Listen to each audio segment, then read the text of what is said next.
Ils se sont échangés des amabilités, ils ont assisté à une démonstration de judo et bu du saké. Mais Vladimir Poutine, en visite officielle au Japon, n'a pas cédé d'un pouce sur la question de la souveraineté des îles Kouriles. Des îles revendiquées depuis plus de 70 ans par les Japonais, mais un début de coopération va commencer. Nous avons besoin d'un programme d'action tourné vers l'avenir pour ces îles, explique le Premier ministre japonais.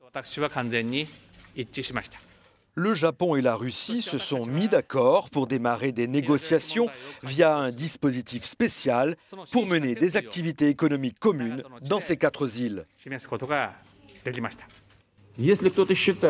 Si quelqu'un pense que nous ne sommes intéressés que par des opérations de promotion économique et que le traité de paix est mis de côté, ce n'est pas exact, a répondu Vladimir Poutine. Pour moi, le plus important est de signer ce traité de paix parce qu'il créerait les conditions d'une coopération à long terme dans une perspective historique. Mais Vladimir Poutine a surtout rappelé que ces îles demeuraient éminemment stratégiques pour la Russie, sous-entendu, pas question d'y renoncer. Malgré les nouveaux accords économiques qui viennent d'être signés, Russes et Japonais vont donc rester virtuellement en guerre à cause des îles Kouriles, un anachronisme qui dure depuis la fin de la Deuxième Guerre mondiale.